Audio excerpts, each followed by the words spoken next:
Good evening, everyone.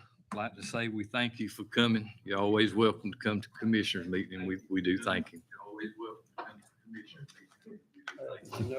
meeting. All right. Repeat.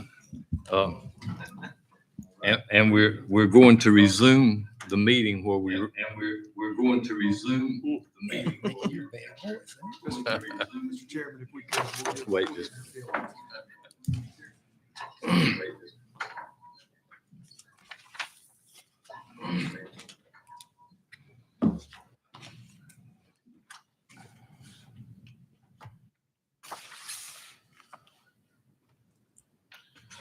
Testing 1, 2, 3, testing 1, 2, 3. Good evening. We'll start all over again.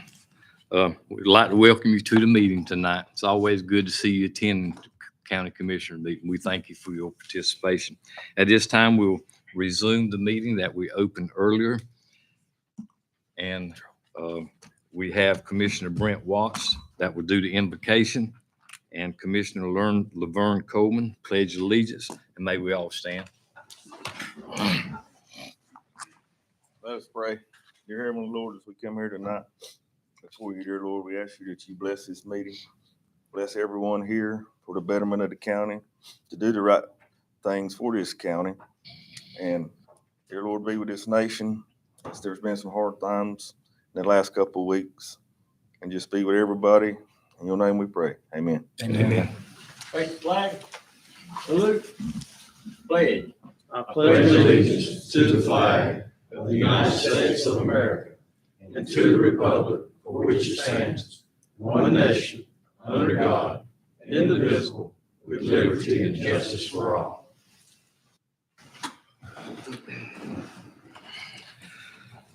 This time, we move on to item number 4, approval of board minutes. A, July 11th, 2022 special call meeting. B, July 11th, 22 EMS workshop. C, July the 18th, 2022 regular session. Hear a motion.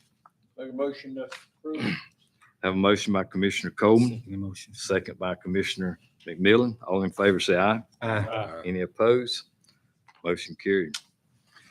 Item number 6, approval of August 1st agenda. And we have 2 add-ons. These add-ons are item 6A, administration, approval of resolution authorizing auction sale of surplus property. Item 6B, animal service, approval of half-price adoption fees for August 2022. We hear a motion to accept the agenda and the 2 add-ons. So moved. Second. Have a motion by Commissioner Watts, second by Commissioner Byrd. All in favor, say aye. Aye. Any opposed? Motion carried.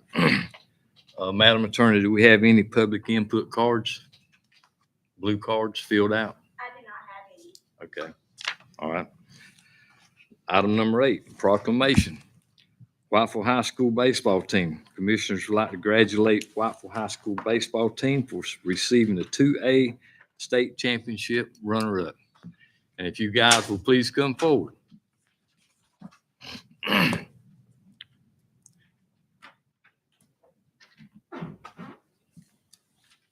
Where's that proclamation at? They got, what you got? They framing it. Boys Are got they it. framing it? Oh, man, they got it.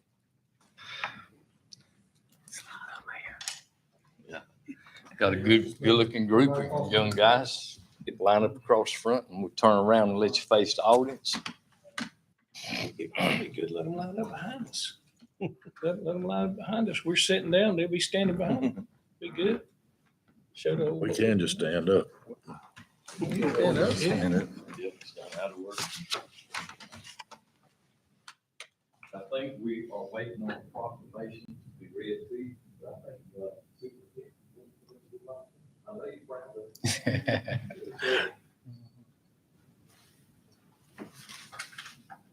Grab your spot so you can get the picture with it.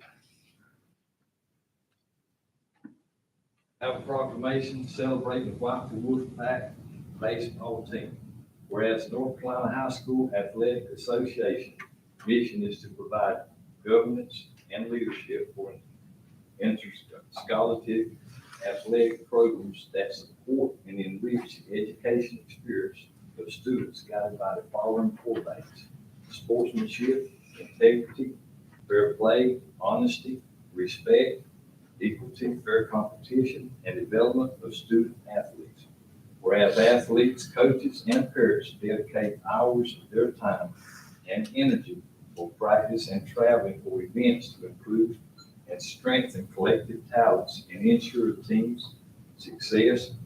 And whereas the White Wolfpack baseball team, through discipline, hard work, team spirit, and genuine love for the game, won the 2A East Regional Championship Trophy in Northwood North. Now therefore be it resolved, we, the Columbus County Commissioners, wish to recognize and show appreciation to the following players, coaches for their amazing accomplishments this season. Players Ty Lawson, Tyler Dallas, Tyler Hammonds, Luke Odom, JT Todd, Sam Inman, Will Fisher, Grayson Creech, Bud Baldwin, Cody Etheridge, Ashton Hammonds, Matthew Hannon, Thatcher Lewis, Caleb Johnson, Jason Bell, Josh Harris, Coach Turner Brown, Coach Brent Harwood, Coach Fielding Hammond, and Coach Todd Vernon. Did I miss anyone? Got everyone? But on behalf of Columbus County Commissioners standing behind you, they support you. They're very proud of you, and we're glad you recognize Columbus County brought back the trophy. And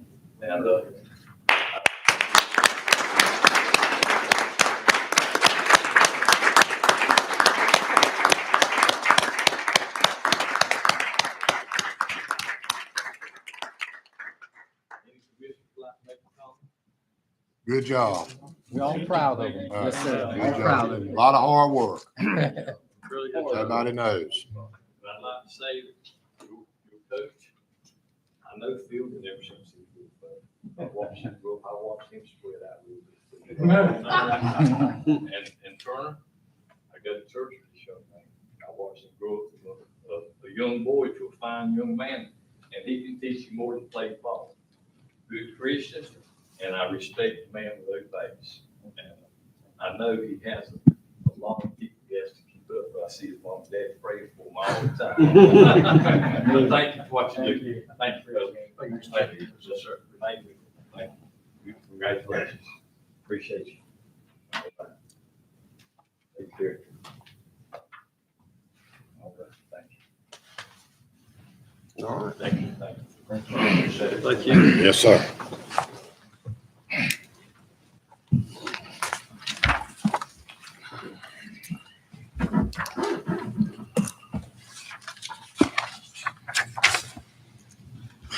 Item number 9, employee spotlight.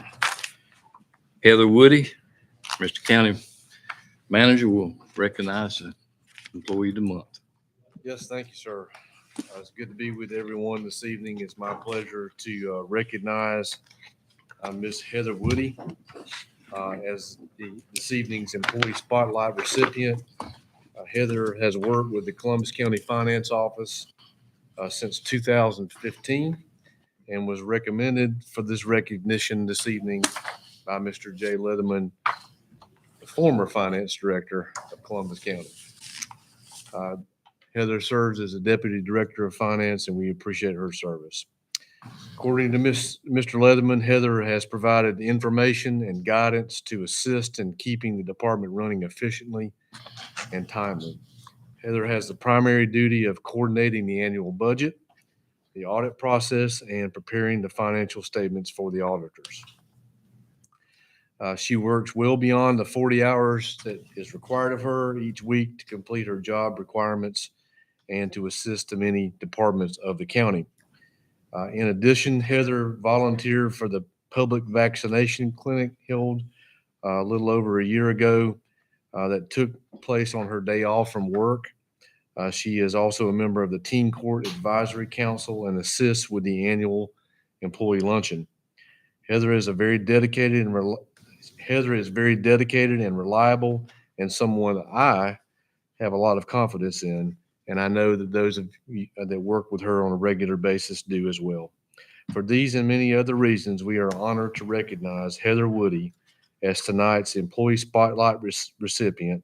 We appreciate your hard work and dedication. So if you'll come forward, we'll present this to you.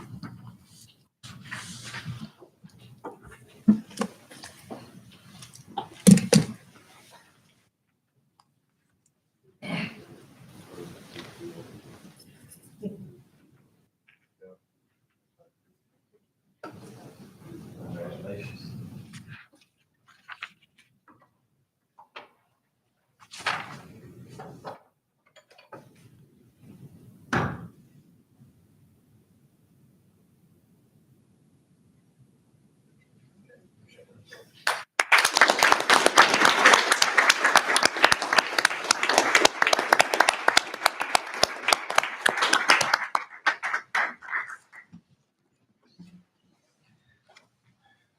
This time, we need to go back to item number 6A and 6B. After I added them to the agenda, we didn't take board action on them. My fault.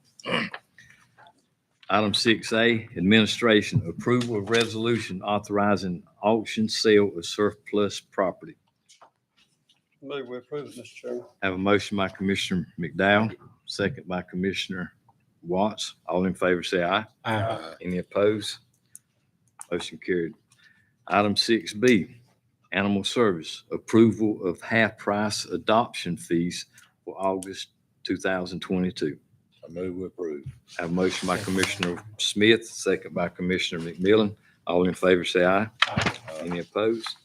Motion carried. Item number 10, administration, approval of design plans for historic courthouse. Mr. Lee Dixon, Coastal Architecture, will present the restoration plans for the historic courthouse.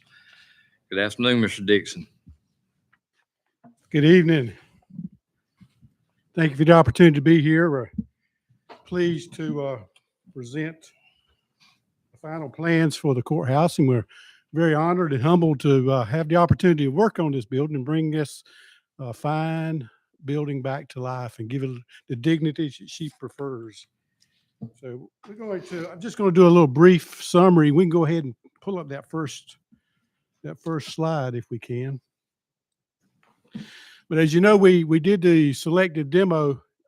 Excuse me 1 minute. I'd like for Judge Sasser and Clerk of Court Jess Hill to come up, make sure you can see it. Come on up and stand here if you'd like. We want to make sure you see these slides. Okay. Thank you, sir. And can we dim the lights? And it's always good to have the judge with us and the clerk of court. We thank you for coming.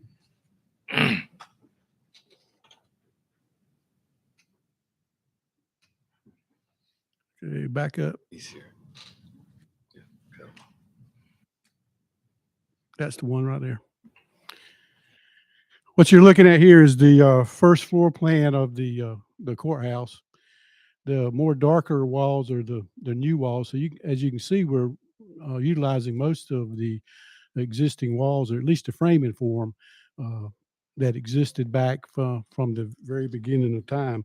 As you know, we've already done the selective demolition and taken out all the old renovations that were previously done and got it back to basically a shell condition and back to the bones of that structure of that building. That allowed us to see the bones of the structure and also to hopefully avoid any undue surprises during construction. One nice surprise that we did find is that a lot of the old hardwood floors that were under vinyl tile were discovered. It's still there, and we believe we can refinish them and use them. Now, she'll have some character to it, and but that's befitting of a building that's over 100 years old. So we believe we're going to be able to salvage those old hardwood floors and put them back to life, and then supplement the new finishes from there. The first floor corridor, it kind of forms a T shape, a cross shape. That's pretty much going to stay like it has been since the original time of this building. We're going to try to put it back exactly like it was. The plaster's still there. Most of the molding's still there. Unfortunately, most of the doors are gone through the passage of time. So we will be replacing the doors, but a lot of the original moldings and stuff on that center corridor, that public corridor, are still there, and we're going to maintain those as closely as possible as we very much can do. So this is about each floor is about 10,000 square feet, and of course this is the main entrance to the building here, main steps. Now we are going to replace. At some point in time, there was some terracotta tile added to the steps and to the porches, and as we understand it, they're very slick and hazardous when it gets wet. So we're gonna remove that. We didn't do that during the selected demolition part because we thought it would cause the building to be dangerous for people coming in and out. We didn't want anybody to get hurt. So we'll do that during the construction phase. And we're going to put it back to what we think it was at one time, which was more brick pavers and concrete. So we're going to put it back what we think it used to be in that condition back originally. So as you can see, most of the court offices are downstairs. Now, I know you had some concern about these concrete vaults and the structure that were under those. Now, we have crawled under there and viewed them, and they have sagged over the passage of time, which is not, unusual to happen with a building that's over 100 years old, and in what was vault, probably very heavy storage of files and things over the years. It basically just caused the concrete to sag. We don't think it's in any danger of collapsing, but what we have done is we've leveled out this floor because it does have a little dip in it, and we've gone underneath and we put under both of those vaults, we put in some screw jacks to support them and keep them from deflecting anymore. But we think we've taken care of that very well. The original basement's going to stay pretty much like it was. The old boilers are still there. We're going to just keep them there, and maybe we can find a way to make them a display item at some point in time because they're actually kind of cool looking. Some of the original lighting outside we're trying to put back to life. We'll take the guts out of them and make them LED lighting, of course, but we're trying to maintain those original lights as well. We are going to replace the flagpole as well. The existing handicap ramp stays. We do have to create a little mechanical yard for our mechanical units that we'll put. And we'll talk about mechanical systems in just a second. Let's see if I can mess this up now.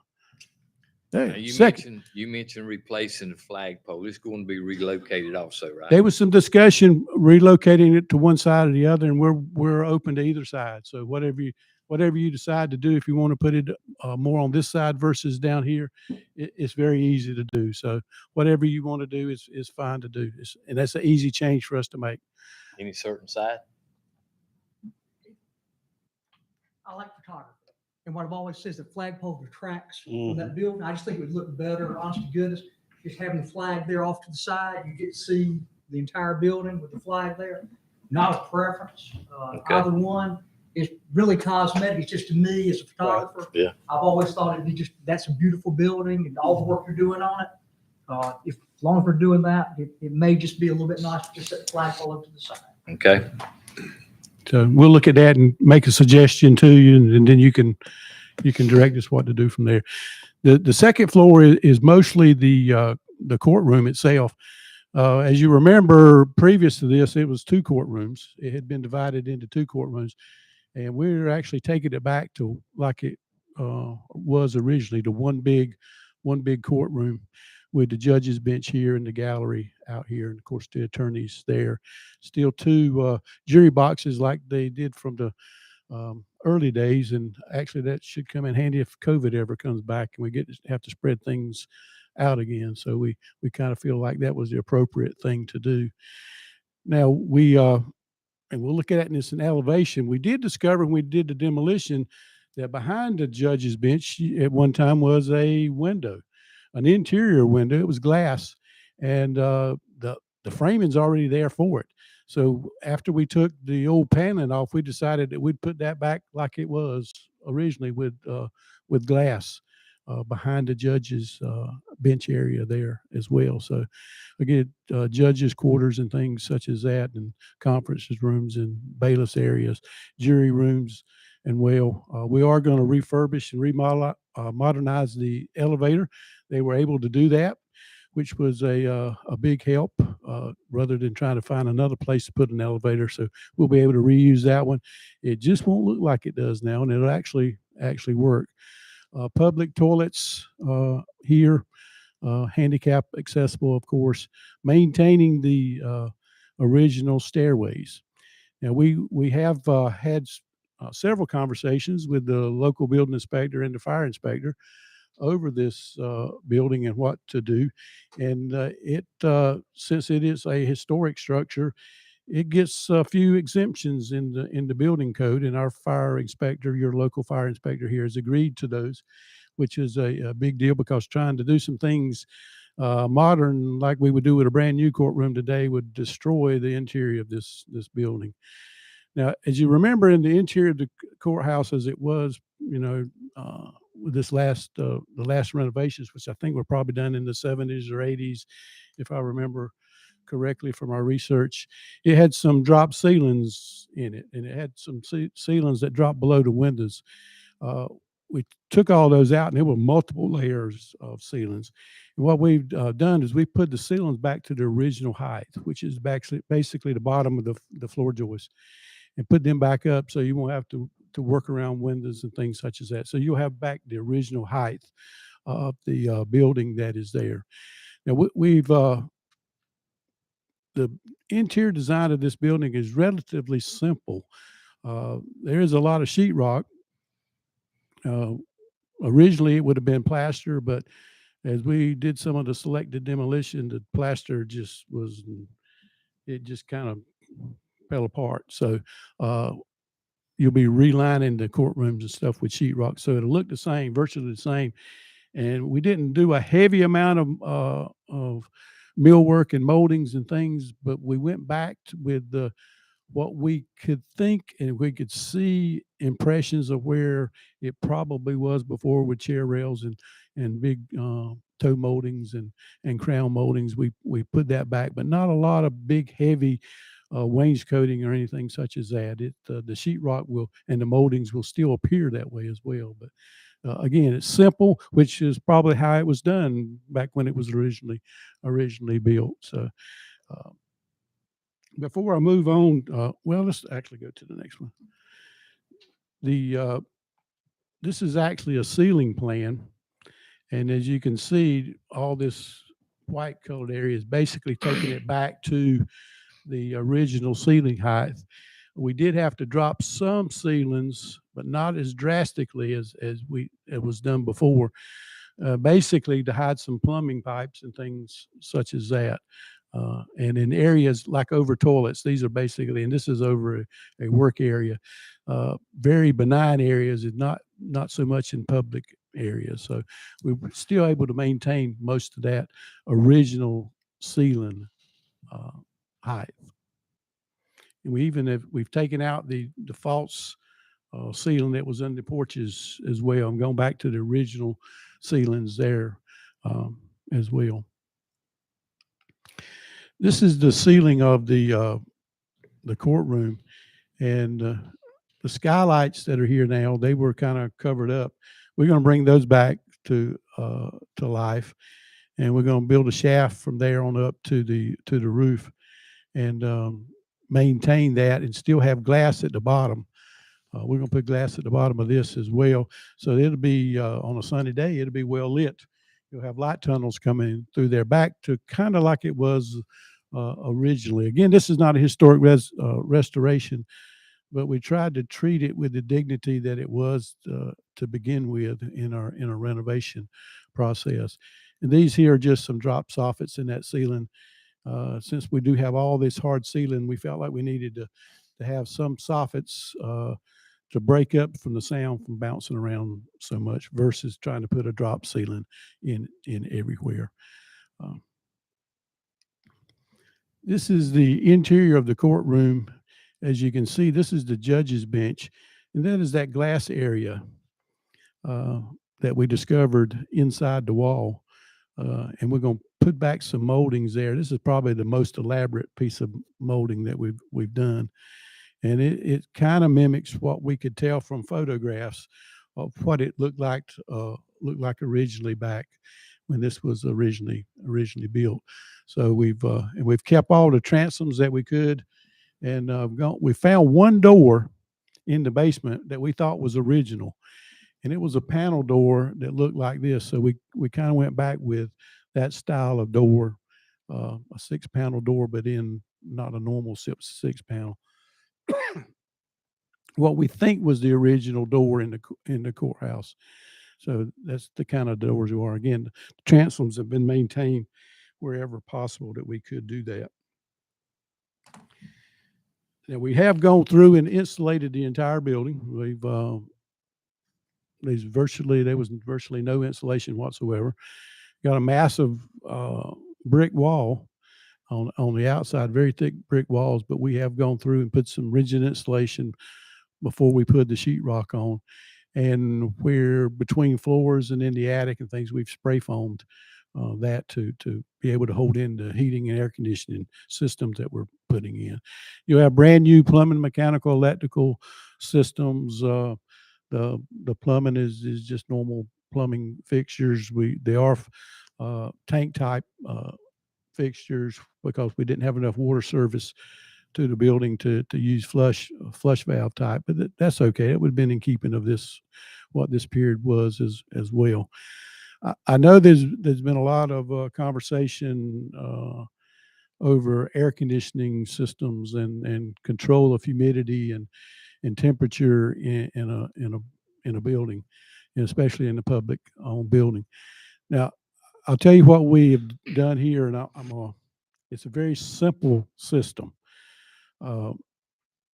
It doesn't have any elaborate controls, or it's not a 4-pipe system. It doesn't have boilers, chillers, or anything such as that. We have started using a system that Europe has been using for years, and it's made its way over here. And basically, it's a series of mini splits that we put in. Basically, almost every room has its own mini split. That means you can control the temperature in each room individually from the room next door. It does go back to a big, condensing unit outside. So each one doesn't have its own condensing unit outside, but it does have an individual head on a wall, or in some cases a ceiling cassette. And they also, in addition to that, especially in the public area, we have what is called a DOAS system, which means DOAS, which means direct outside air system. And basically, it's a big heat pump, and it forces more outside air into the building, which pressurizes the building, which always means the air is pushing out, which keeps humidity out. When you have negative pressure and air's coming in, and you're bringing humidity into the building, and then you've got nightmare situations that it's hard to track down and fix. So we put those DOAS systems to put positive pressure in the building. And in fact, in the courtroom, instead of having 10 or 12 mini splits, we have a DOAS system that's also provides heating and air conditioning. Again, it's like a big heat pump, and it will also provide that positive pressure in the building to keep the humidity out. Again, a very simple system. Those mini splits now are very quiet, and they have some great efficiency to them as well, and they do a bang-up job. And the plus thing about with using those is if you've got one unit calling for heat and you got one unit calling for cool, basically you're getting one or the other for free, because it's reutilizing the other side of it. So if you're calling for cool and somebody else needs heat, they're basically getting that heat for free. Or if everybody's got it on heat and somebody needs it on cool, you're basically getting that cool for free, because it's using the discharge from the system itself. So it's kind of producing its own energy. So it should be very, very energy efficient. The light fixtures in the building all are LED fixtures, which is the only way to go today. Again, trying to keep into some of the traditional historic fixtures that you would see in a courthouse with pendant lights and globes and things that you see as that. So we've tried not to to go to the nth degree with that, but to put enough flavor in it, it still looked like the courthouse it was, back in its original time.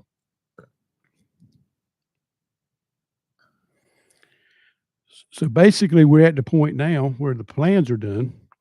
We'll need a few days to prepare bidding packages, but we're ready to go out to the bids and start making this real and gathering bids for you, and eventually beginning construction and bringing this lovely building back to the life that it deserves. So at this point, I'll take any questions that you might have of me. I have a question, sir. Yes, sir. Would like and I only say this because I was a plumbing contractor. Yes, electrical contractor. From upstairs to downstairs, going to be any cast iron? No, sir. Well, as far as sound, I think we're using cast iron where on some of the vertical drops, but not so much the horizontal. okay, yeah, that's where your sound Yeah. comes from. And my next question is, you're going to use mini splits, and you said there's only one condensing. There'll only be one condensing unit outside the No, control no, hall? there'll be 3 or 4. Okay, good, because Yeah. if one goes out. Yeah, you'll have some redundancy there. You'll have something there. Absolutely. And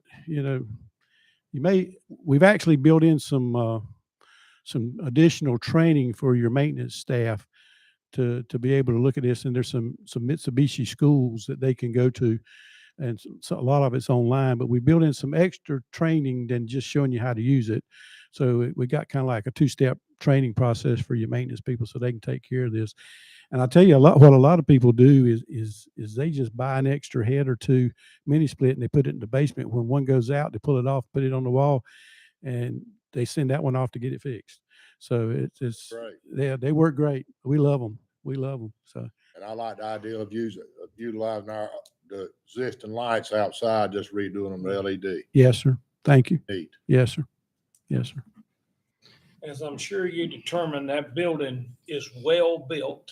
It and in is. Very good condition. Now, I've been under that building back when they were finding so many things wrong with it and limited the people that could go in it and all. I went under that building, and that's fine flooring under there. Those big are they 16s or 18s? They probably are 16s, and they're the real deal. And yeah, the real deal, and all up the top. We went all the way up in the top of it, and it was a solid structure. And that wood is like iron right now. Yes. So I saw the place you were talking about sagging a little bit, but that's not a problem. The interior Yes. lighting, are they on motion switches? some of them are where we Can. do that. Yes, sir. I have a That- question, Mr. Chairman, if I may. Yes, sir. Concerning the elevator, you said you were able to kind of bring the current elevator back to life. Yes. Are those parts that are popular that will remain available for, in your opinion, an extended period of time? Or is it something that over time, as elevators that fit that description and model go out of service, could we have a difficult time, repairing it if it needed repairing? No, but basically, the majority of the parts will be today's new parts. It'll be a modernization, so it will virtually be a new elevator when they're done. Okay, thank you. Let's go. Judge Sasser? Just say this, I appreciate all the communication from the board, from the county manager, administration, Lee, Mr. Dixon. I appreciate it. I think everything, we've had great communication, and I appreciate that. I am pleased, I told you to find a plan. I think you folks have got a good plan. I think it'll serve the county well. I think it'll serve our court needs well. So again, appreciate what you folks have done. And again, thanks for including us in this process, getting our feedback, and working with us. Yes, sir. Mr. Just Hill? want to echo what Judge Sasser said. This is really, in a lot of ways, Columbus County's house. And then we, echoing the people that built it years ago, the stories are that the bricks were kiln and Whiteville and the wood came from Williams Township. Latoya, So it's turn the great lights to on. see that it will be put back together and utilized again for the county people. I want to also echo what Judge Sasser said. It's been a great relationship working through the legislature and through with Representative Jones and the commissioners and all of you all, the support you've given us, the support that county administration gives us, and Lee Dixon. We have just been blessed with a great relationship, and I think it's really the spirit of the building. It's a meeting place, everybody coming together, and of this building, we've all kind of come together, and I've really enjoyed the process and look forward to working with y'all some more. I really do. Mr. Madden, everything. Well, I suppose the only thing I would add to this conversation is that we are 60 days out or so from going out for bid on this, maybe slightly less. Or than that. receiving bids by then. We probably can receive bids in 60 days, yeah. So by this, later this fall, early winter, this board could see some construction taking place. And I know it's long anticipated, and I know Judge Sasser and Mr. Hill will be pleased to see that happen. And we're anxious for this project to begin. Absolutely. Dr. Lanier, would you turn the lights on for us, please? Get the lights for us. Thank you, sir. Okay. Any other questions? And thank you for inviting us here tonight. Thank you for coming. Appreciate you working with us. Yes, sir. Thank you. Yes, sir. Thank you. Mr. Dixon. At this time, have a motion for approval of design plans for the historic courthouse. So moved, Mr. Chairman. Motion by Commissioner McMillan, second by Commissioner Smith. All in favor, say aye. Any opposed? Any discussion? All approved. Item number 11. Cooperative Extension 4-H Youth Member Alexandria Benton will address the Board of Commissioners. How are you, Miss Alexandria? I'm good. How are you? Good. Thank you for coming. Thank you for having me. Good evening. I'm Alexandria Benton, daughter of Chad and Rebecca Benton, and I'm a rising senior at East Columbus High School. I'm also a 4-H member of Columbus County. I've been in 4-H for 10 years. This year, I was asked if I would like to attend the North Carolina Associates of County Commissioners meeting in Concord, North Carolina. I would like to tell you a little bit about my 4-H experience in Columbus County. When I joined 4-H, it was to participate in the 4-H Exploration, formerly known as 4-H Summer Fun. This activity is a series of educational learning experiences for youth. As I aged out of the program, I continued my 4-H experience by volunteering. As a youth volunteer, I helped extension staff and adult volunteers facilitate a variety of learning activities. During 2020 and 2021, I did several educational cooking videos from home. Now, I look forward to expanding my 4-H experience by participating in this civil engagement event with local government. 4-H has allowed me to develop my skills in leadership, volunteerism, and now civil engagement through a series of educational activities and events. Any questions? Sounds like you have enjoyed that. Yes, sir, I have. Yes, ma'am. Mr. Chairman, she asked that she get a photo with the Board of Commissioners to carry with her to her next step. Might break your camera, but we'll do it. Would she come around behind us? It would be better if she came Let's behind just us. go up. Yeah. Everybody up front? Yeah, let's just, I'll go up there and we'll put her in the center.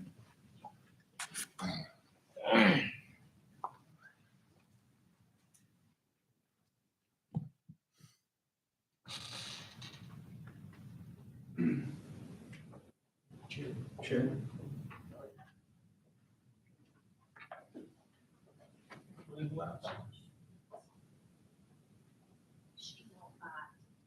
Just a little.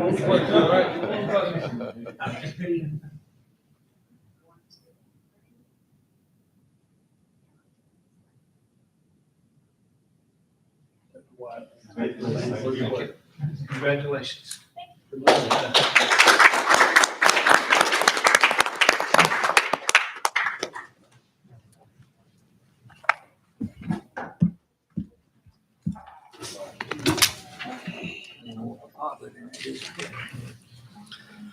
Okay, item number 12, Health Department. Approval of new tobacco-free policy for Columbus County Health Department located at 304 Jefferson Street, Wyoming. Ms. Kim Smith, how are you tonight? I'm doing just fine, and you? I'm good. Good to have you. Thank you for having us here.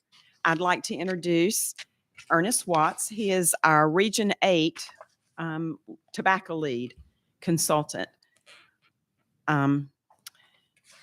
Basically, what it boils down to, gentlemen, is that because we accept Medicaid, we have a contract with Medicaid, we have to go by what Medicaid says, or we don't get Medicaid money. For us, that's anywhere from $400,000 to $600,000 a year. So if we don't go grounds, tobacco-free, vehicles, grounds, and building, then we're going to be losing that money. Now, we would still have to provide, because we are a health department, a public health department, we would still have to provide the service. Ms. Kim, are you saying that Wilson County and Wayne County and other counties further up in the state that now are growing all the tobacco have voted for this? That's part of the contract with the 5 managed care Medicaid services that you sign with, that you have to be tobacco free by December 1st of this year. That is correct. Have they already acted, or have they? Some of them are in action. I am more familiar with in my region, and as of today, Brunswick County initiated that policy for their health department. Robinson and Onslow is looking to actually go towards tobacco free for the entire county, but that's the jurisdiction. The only requirement under managed care is that any Medicaid receiving funding mechanism that signs the contract, there will be a codicil added before December 1st that you have to be tobacco free buildings and grounds. But what about all this golden leaf money that comes in? That's tobacco money. Actually, the tobacco leaf, according to the Attorney General, comes from the tobacco settlement of 2000 when the tobacco companies had to pay back for all the funding. So actually, that comes from tobacco branch. It does not come from the tobacco companies. That was in the tobacco settlement where some states gave it to the farmers, but Right. North Carolina didn't get the phase 2. Other states got phase 1 and other monies, but That is correct, but that was part of the tobacco settlement. it's hard to believe Wilson and Wayne County and those counties would do anything against it because it's their livelihood, as far as agriculture up there. But you'll lose thousands of dollars if you don't implement it in Medicaid, right? Correct. That is correct. That is the whole ground for Cass County. A vehicle cannot come on the ground with tobacco on it, or? Basically, only the vehicles owned by the county themselves. Private citizens can be able to smoke in their own cars because they're technically not on the grounds. They're in the vehicle. Smoke in their own vehicle. Right, because they're not on the grounds. They're in their vehicle. How about unemployed? Any county building, any county vehicles, but if it's an employee's private building, private vehicle, excuse me, they can. That's again, they're not on the grounds. They're in their vehicle. Currently, I have 3 employees that smoke. I have sat down with each one of them, and they want to continue to be employed. So they're starting trying to kick the habit. So to be employed, you're saying that, if they want to go to their car and smoke a cigarette, they would lose their job by doing this? Technically, there is no tobacco police. This is just a jurisdiction when Medicaid comes and does the visits. The 5 firms that you're contracting with, we're not telling people they can't smoke. They just can't smoke on the grounds in the buildings. If they want to smoke in their building, in their vehicle, and they want to take their vehicle somewhere else, they want to do it in the vehicle themselves. Usually, it's not a hardcore rule. They should be able to smoke in their vehicle, their private vehicle. But now public vehicles owned by the county itself, under the jurisdiction of the health department, would have to be tobacco free. And quite frankly, it would be like the hospital policy years ago, where if they wanted to smoke, they just simply walk out to the sidewalk. Mr. Chairman, I move we approve it. I have a motion on the floor by Commissioner McDowell, second by Commissioner McMillan. All in favor, say aye. Aye. Any discussion? No. Opposed? Any opposed? Yes. Okay, roll call, Madam Clerk. Yes. Commissioner McDowell? Yes. Commissioner Smith? Yes. Commissioner McMillan? Yes. No. Commissioner Watt? No. Explanation is I'd like to see it in writing from Wilson and Wayne County and other counties to see the stamps they took. And I'm a yes. Motion passes 5-2. Okay, passes 5-2. Thank you. Thank you, Ms. Kim. Appreciate all you do. Item number 13, Health Department update on COVID-19 and monkeypox. Ms. Kim Smith. Gentlemen, these numbers are as of yesterday. I handed those out to you. We have had a total of 18,223 total cases here in Columbus County. Currently, we have 5 individuals in the hospital. We have had 273 deaths. We had 3 deaths in July. Before July, I believe it was March, was the last time that we had deaths. Currently, there are 17,367 individuals that have recovered. Currently, we have 578 who currently have COVID and are that we know of.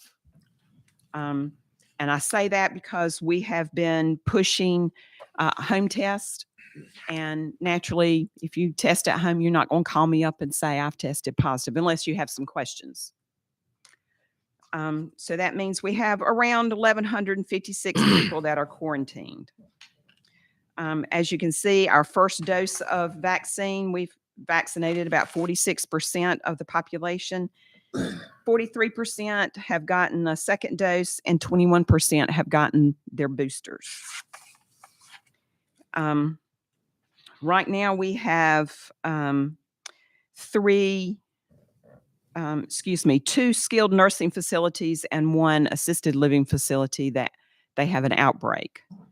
And those 3 facilities, 1 may come off this week if they have no other cases, and that's residents and staff. Then next week, 1 should come out or come off of an outbreak, and the same with the 3rd next week if they don't have any new cases. Ms. Kim, you mentioned 1 booster. What about the second booster? Yeah, I don't have any documentation or any data that I can show you that, above 50 has had a second booster. I know that we have seen a lot of people for boosters, and that's for the 50 and above, or if you're immune compromised, you can have a second booster. Right there where it says, on the state, the new cases in 1 week. Do we know how many we have in the county in 1 week? Or did I overlook it? No, that documentation is not there. Last week we had 183 last week, I believe. Cases? New cases. Yeah. We've Okay, been good. having double digits every day. And like I said, those are the cases that we know of. We are considered high community risk of illness. So is Bladen County and Robeson County. Horry and Dillon counties in South Carolina also are high. Pender County, Brunswick County, and New Hanover County are medium.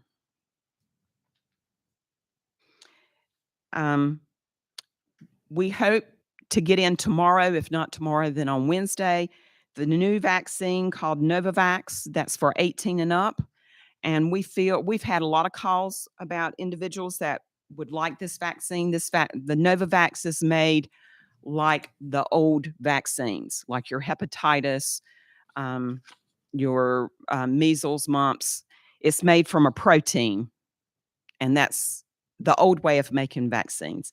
Moderna and Pfizer COVID vaccines are made with the messenger RNA. That's the new way of making vaccines. So we're hoping that those that did not particularly care for the new way of making vaccines, they'll come to us and get the old way of making vaccines.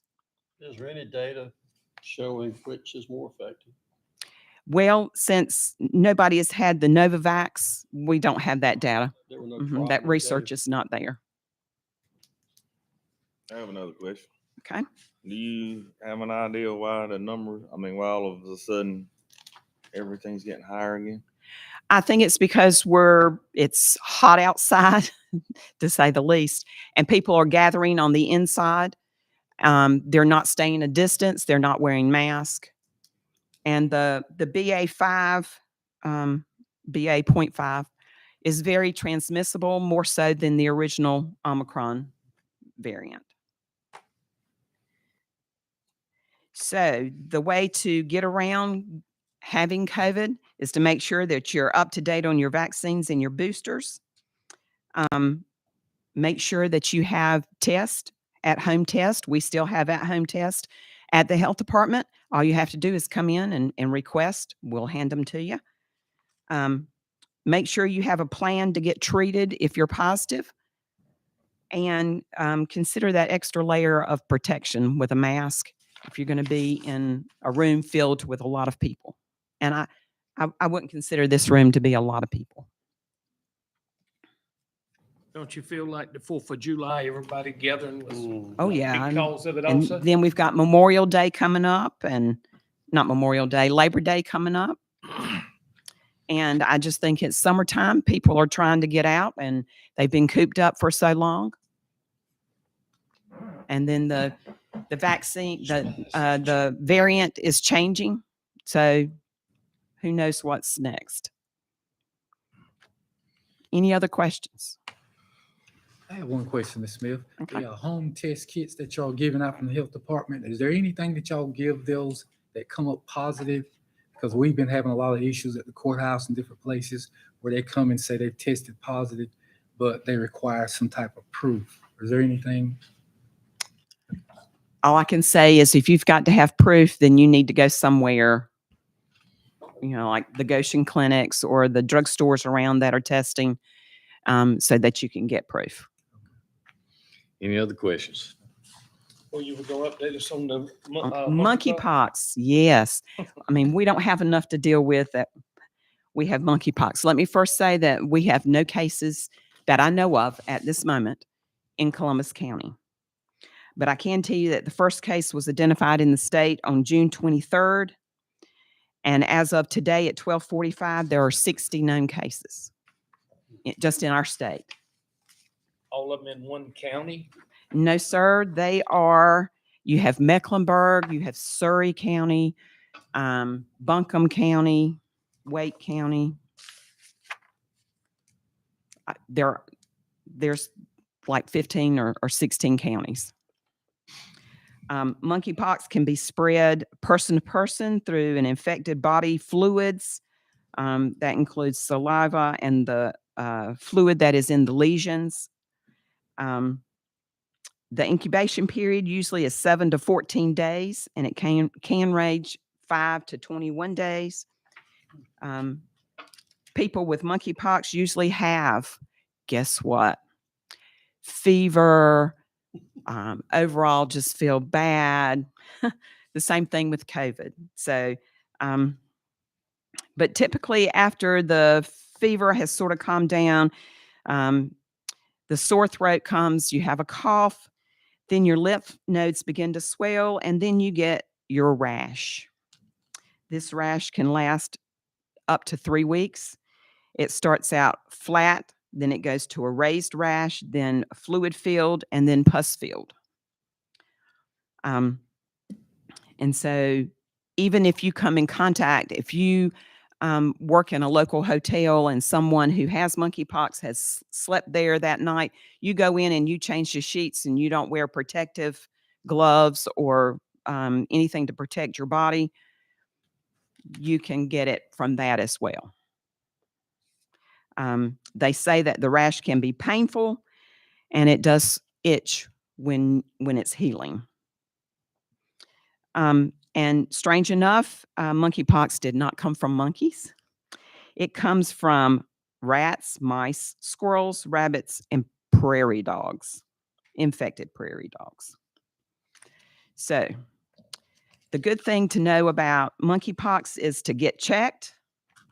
If you've been in close contact with someone, and this is close, long-term, intimate contact with someone, you need to get checked, get tested, and then get protected. There is a vaccine. We do not have any here. There is a shortage of that vaccine. If you meet criteria, I can get some vaccine. It's staged in New Hanover, at New Hanover County. I can get some from there, but you have to meet criteria. Any other questions? So you can say it's not if it's coming, it's just when it gets to Columbus County, probably. Probably. Yes, sir. Mhm. And it's, you can't get it through air or breathing the air, or it's gotta be a contact. Well, you've got to have close, long contact. You know, with COVID, it's at least 15 minutes. With monkeypox, you know, an hour to a couple of hours. Close, intimate contact. So, yeah, you got that right. And So, you mentioned the, say the fluid or the infection lingering on. Mhm. You used an example of someone, cleaning The a motel bed. room. Mhm. Have they determined exactly how long that virus lives on surfaces? I have not seen that. No, sir. Okay, thank you, Mr. Smith. Thank you. Appreciate what you do. Item number 14, administration, approval of North Carolina Housing Finance Agency 2022 Essential Single Family Rehabilitation Loan Pool Program, Assistance Policy, Disbursements and Procurement Policy, Language Access Plan, and the Adams Company Service Agreement and Project Ordinance. Ms. Gail Edwards, Assistant County Manager, is requesting board approval. I move it be approved, Mr. Chairman. Have a motion by Commissioner Byrd, second. Second by Commissioner Smith. All in favor, say aye. Any opposed? Motion carried. Item number 15, administration approval of bid opening and acceptance of recommendation to award 2019 CDBG Neighborhood Revitalization Project, grant number 18C 3058. Ms. We Gill, approve, Mr. Chairman. have a motion by Commissioner McDowell, second by Commissioner Byrd. All in favor, say aye. Any opposed? Motion carried.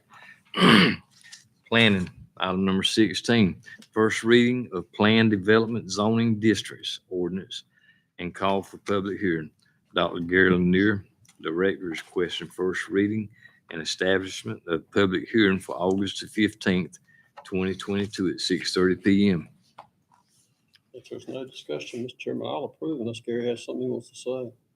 Have a motion by Commissioner McDowell, second by Commissioner McMillan. All in favor, say aye. Any opposed? Motion carried. Item number 17, appointments, reappointments, replacement. Staff are requesting appointments and reappointments. Animal Control, District 1, Reappoint Mr. Christopher Barnhill for that position. reappoint Mr. Barnhill. COG, Agent Advisory Council, Region O, entire board. Ms. Judy Ward's resigning. I spoke with Ms. Massey, and my understanding is that that can be, she can also appoint a member, and she was going to check and see if there was anyone interested, unless someone else has a name. I'd like to appoint Jerome McMillan. I have no problem. Okay. Have a motion for Commissioner Jerome McMillan, second. Second. Second by Commissioner McMillan. All in favor, say aye. Any opposed? Commissioner McDowell. McDowell. Sorry about that. It's in that M family. Okay. Motion carried. Department of Aging Advisory Council, District 2, Mr. Robert Adams, deceased.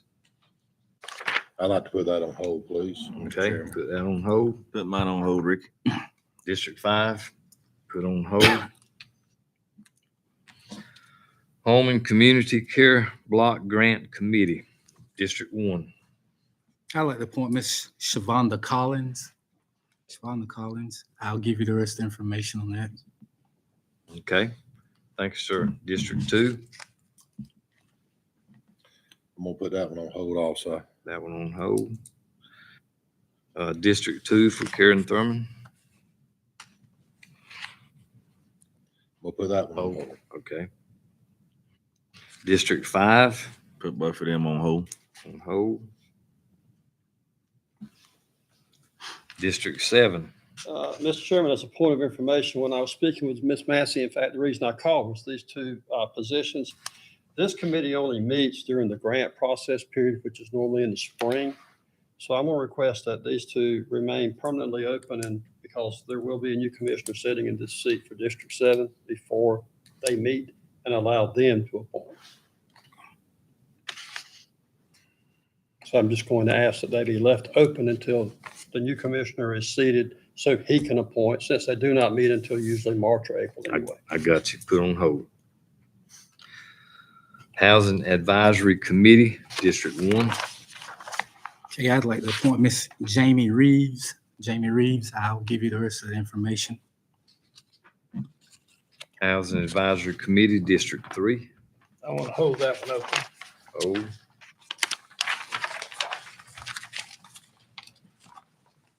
The Lab Advisory Board, entire board, Southeastern Community College Representative Dr. Sylvia Cox has been recommended.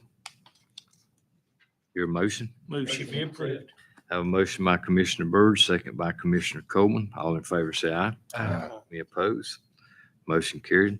Entire board, Southeastern Community Representative, Vice President Lacey Jacobs. I make a motion we approve. Second. A motion by Commissioner Watts, second by Commissioner Byrd. All in favor, say aye. Aye. Any opposed? Motion carried. Entire Board Jobs Foundation Representative, have 2 openings for those. Put those on hold. Entire Board Columbus Chamber of Commerce Representative. Put that on hold. Hold that up. Entire Board Tabor City Chamber of Representative. Put on hold. Fair Bluff Chamber Representative. Put on hold. Columbus County at large, we have 4 positions. On hold.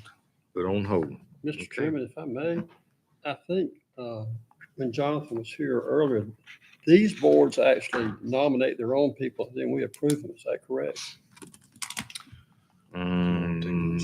No, sir, we approve with these boards. They make suggestions. Yes. And then it's up to the board whether to Right. approve the suggestion or not. Have they been contacted? They have, but I received notification that some of them would need more time to come up with a person to tell you. I've even talked to Fair Bluff and they weren't quite ready to, they were looking. Yeah, keep it. Okay. Southeastern Community Action Partnership, entire board, Mr. Barbara Featherson. And I got motion- word this afternoon that Ms. Featherson, you want to resign. Okay. Okay. I would like to nominate Miss Keisha Jordan to replace that appointment. Who? Keisha Jordan. Have a motion by Commissioner McMillan. Second. Second. Second by Commissioner Watts. All in favor, say aye. Aye. Any opposed? Motion carried. Whiteville City Planning, Zoning, and Board of Adjustments. Sammy Jacobs, entire board. Put on hold. Have any of these been contacted to see if they're willing to continue to serve? I don't think, No, but the board, city of Whiteville they're happy if they already appointed. And I move we reappoint Jacobs. okay, have a motion by Commissioner McDowell. That we Second reappoint Sammy Jacobs, second by Commissioner McMillan. All in favor, say aye. Aye. Any opposed? Motion carried. And Yeah. also Mr. Evans. All right, have a motion by Commissioner McDowell That's to not reappoint Freddie Edwards. That's not the one that passed away. I don't know.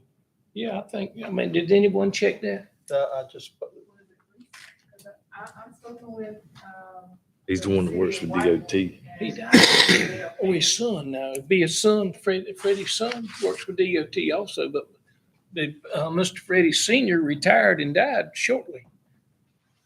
And then his son may be there. I know he's got a son in Wilmington that's a doctor. let's put this on hold till next meeting then, and we'll check it out. Have a vacant ETJ for the Whiteville City Planning. Have 2 vacancies.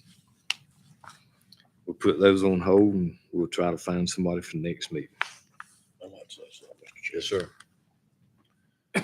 I have a Miss Ethel Godwin here tonight. And, Miss Ethel, I apologize. I found out it was inappropriate for me to appoint you tonight, but we're still gonna get the process started with LaToya. But she wishes to be on the Community Advisory Committee, which is a outstanding committee. Go ahead and appoint. Well, I'm gonna appoint you to the Community Advisory Committee. They go around, visit rest homes. Oh, yeah. Can you find some friends? Yeah. She might change her mind if we don't do it Someone tonight, to so let's, appoint for that. was that your appointment? Yes, that's my appointment. Okay. And, before you leave, Miss Ethel, we'll get everything with Miss LaToya. Thank you, Miss Esther. You look mighty pretty with that orange shirt on tonight out there too. All righty, recess regular session and enter into Columbus County Water and Sewer Districts 1, 2, 3, 4, and 5 board meetings. We'll hear a motion. Have a motion by Commissioner McMillan, second by Commissioner Coleman. All in favor, say aye. Aye. Any opposed? Motion carried. Item number 18, Columbus County Water and Sewer Districts 1, 2, 3, 4, and 5. Approval of minutes for July the 18th, 2022. Move to be approved as presented. Have a motion by Commissioner Byrd, second by Commissioner Smith. All in favor, say aye. Aye. Any opposed? Motion carried. Item number 19, Water Districts 1, 2, 3, 4, and 5. Approval of contracts with on-call engineers subject to recommended modifications by Attorney Harold Nobles, Director, is requesting board approval. Hear a motion? To approve. Motion by Commissioner McMillan, second. Second by Commissioner Coleman. All in favor, say aye. Aye. Any opposed? Motion carried. Item number 20, Water Districts 1, 2, 3, 4, and 5. First reading of amendment to the Columbus County Public Utilities Customer Service Policy. Melanie Hester, Interim Finance Director, is requesting first reading. We hear a motion. So move. Motion by Commissioner Byrd, second by Commissioner Smith. All in favor, say aye. Aye. Any opposed? Motion carried. Item 21, Water Districts 1, 2, 3, 4, and 5. Approval of Green Engineering Agreement for Master Plan Study of Water Districts 1, 2, 3, 4, and 5. Harold Nobles, Director, is requesting board approval. I have a motion by Commissioner Byrd, second by Commissioner Coleman. All in favor, say aye. Aye. Any opposed? Motion carried. Item number 22, Water Districts 4. Approval of EDA Grant Award. Harold Nobles requesting board approval. Motion approved. Second. Have a motion by Commissioner McMillan, second by Commissioner Byrd. All in favor, say aye. Aye. Any opposed? Motion carried. Mr. Chairman? Yes, sir. Before we move from there, and Chris, you may have had, but I've had several calls about, that particular water district. I forget the number. What is your water district? 3. Yes, it was when the water system was created, they were a special tax levied for 2 districts. And your district was definitely one of them. And what they're saying, Mr. Madden, is, they were taxed, a special tax just for those 2 districts. And the water meters were put in during that time that they were being taxed. Now, not only if they got the water, they paid the water bill, they were still an assessment added to their taxes on their property taxes, the boats, the car, anything they had. But the problem is they say they went back on some of them that maybe disconnected the water or chose, for some reason they took the meters. And, Chris, I don't know where you've had any of these calls or not, but how does that affect, even though it wasn't a monthly bill, it was a special tax to recover the funds for those 2 districts because there did not enough of people sign up for it to pay for itself. And the landowners that call me feel like that, if they change their mind and want the water back now, for some reason they shouldn't be charged because they were original members. and the meter was at one time there. So how do we handle that? So I will just say at that time, the attorney advised the board that everyone in the district had to be taxed regardless. No, they're not talking about the tax. They want to know about the meter that was placed on their property that they came back and removed. So we still had customers that paid the tax, that connected. No, we done away with the tax. That's right, but at that time, we had folks that were connected to the water and they still had to pay that tax at that time. So I don't even know that we have records now of the folks or the roads that those, meters were put into. Is that correct, Harold? We have some. But the very ones. I can't hear him. I don't know what he said. We have some record, but it's limited to what we do have. So we can't go back and look for particular Well, areas. I'll be glad to give you the name. I just don't want to give it, to different ones, but they said that, they felt like they paid for it. Not only were they using the water and paying the special tax, that meter, should have stayed rather than being removed. So at that time, it was possible to remove those meters if they were not going to connect to the system. Now, we'll say in District 2 or 3, we have had folks that have connected, to water since then, and they have paid the tap fee. Even if they had previously paid it and it was removed? That's right. I'm one of those customers. Well, maybe you want to get a refund, because I don't think that's fair. So Mr.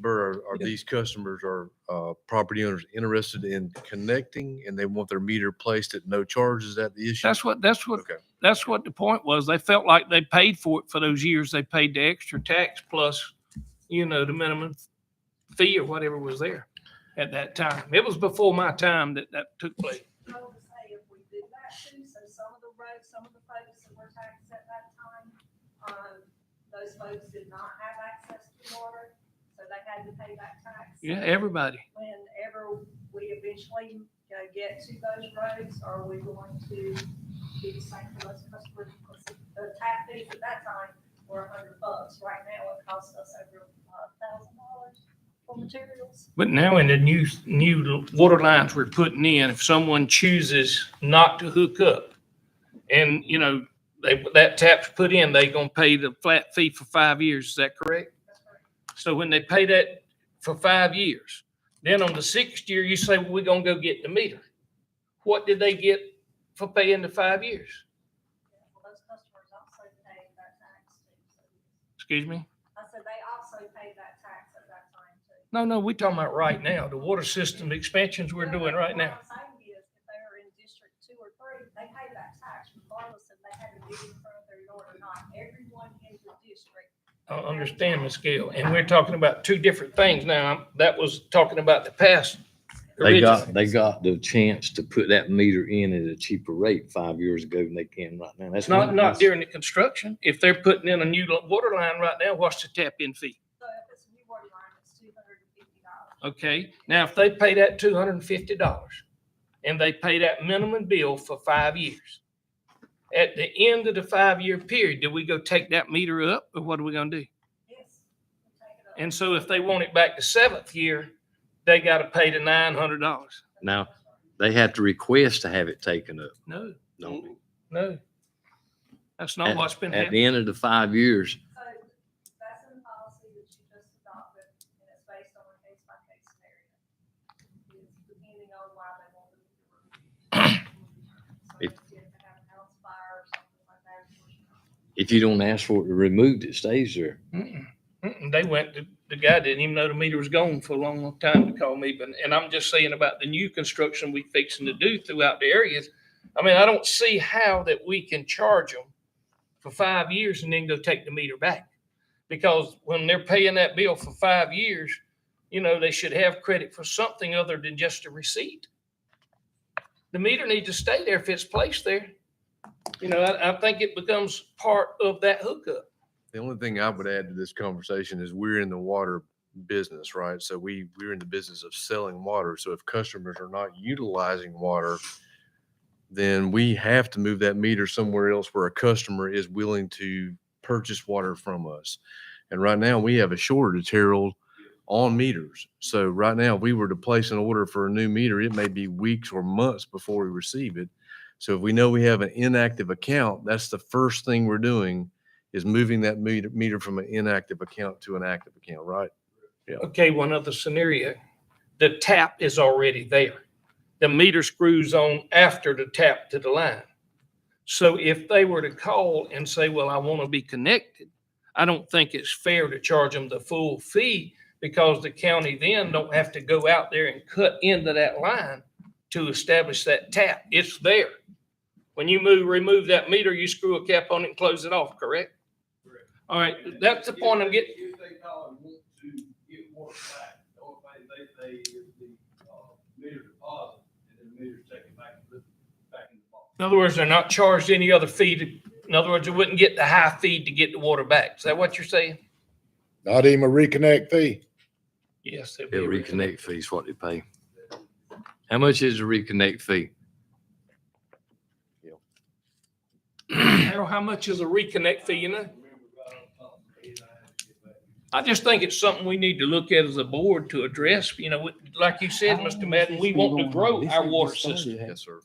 And, you know, why would I do it and pay 5 years when you're gonna come back and take it and I gotta start all over again? So, I mean, that's just something we need to work on if we're gonna build a water Can you system. get those particular addresses to Mr. Yeah, Noble? yeah. Okay. Well, when I tell Chris a name, he'll know. We'll try to help you with that. Okay. Okay.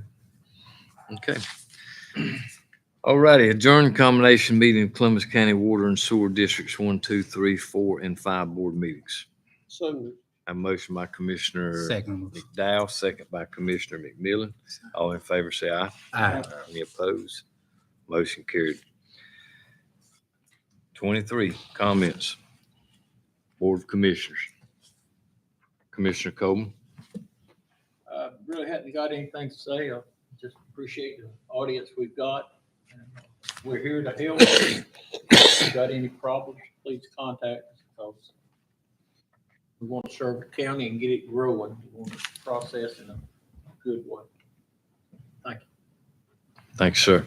Commissioner McDowell. Just one thing, Mr. Chairman, it was good to see after, I guess, somebody help me out, Gail, what had it been? 9 years, we started working on trying to redo the old courthouse. So after 9 years and several commissioners, and initially there were a lot of committees and a lot of members on those committees, and that may have been within itself part of the problem is there were a lot of people trying to make simple decisions or what seemed to be simple decisions. But it is good because basically it's been my entire tenure, it seems like. Commissioner Byrd and Commissioner Bullard and I pretty much went through that whole process. And it's good to see it come to fruition. It looks like it's going to be something that every citizen, I think, as Mr. Hill said, can be proud of. I hope it's used for meetings like he was discussed because the original courthouse was a meeting facility as well as a courthouse. And it's something that can have multi-purposes within our county and the people can use. So it was really good to see that presentation and us move forward. Thanks, sir. Thank you, sir. Commissioner Smith. Good. Okay. Okay. Save that throat. Commissioner Watts. I don't have anything. I forgot what I was going to say. I can understand. Commissioner Byrd. Yes, want to reiterate there. I think that was one issue that Ricky and I always agreed on. We wanted to see the courthouse fixed, but we didn't want to spend that amount of money for the courthouse because Charles, Ricky, you know, we were told it was about to fall down and I went personally and crawled all the way under it and went in the attic and I've come back and said it's a solid building. But anyhow, I'm glad to see it fixed. You know, talking about the Medicare and funds, you know, I don't grow tobacco anymore, but tobacco fed a lot of families and a lot of school and helped build a lot of Columbus County. Now, we're talking about just the health department, we're going to be penalized if we don't join. And, you know, I'm worried about the finances of the county, but I just can't believe that they want to do all of that. And in these counties that grow tobacco, were they going to support it or not? I really want to follow up on that and see if it comes that they all do. But yet, Medicare funds public housing. They allowed to do drugs and tobacco and everything in there, and there's no stipulations other than it's against the law. So, you know, at what point do they determine what's the most important? You know, and I just feel, and everybody wants the golden leaf funds. Well, that's tobacco money that should have went to the farmers in the buyout. Brett, you agree what I'm saying? But it wasn't allowed. But yet they're going to fund public housing, but they don't want us to smoke on county property. Something don't add up to that. And with that, Mr. Chairman, I will quieten down. All right. Thank you, Commissioner Byrd. Commissioner McMillan. Just one thing. Ms. Edwards, this is for you and Mr. Nobles. I understand that there's been some things or delays in water projects. Are the folks on Silver Spoon Road still going to get water this year, you know of? So we're hoping to start the project in October. Our notice to proceed was Okay. supposed to be for July 28th. And we were notified by the contractor that he's having problems getting materials and he hopes to give us materials in place to start the project around October 17th. Okay. Okay. All right. Thank you. That's all I have. All I know, this is a crazy world we live in, Commissioner Byrd. Yes, sir. We will never figure out the why and the why nots sometimes. But anyway, do what we have to do to keep the county strong. Got to have the money, Medicaid money. We got to have it coming in. A lot of ifs, but I'm good. And so I have Yeah. nothing to report. you're good too. I'll tell you what, I'm glad to see everybody's happy tonight. County attorneys. Okay. Well, this time, do we have a motion to resume closed session? So moved. Motion by Commissioner Watts, second by Commissioner McMillan. All in favor, say aye. Aye. Any opposed? Motion carried. 5-minute break. 5-minute break, fellas. We'll start closed session. I gotta have some more. I miss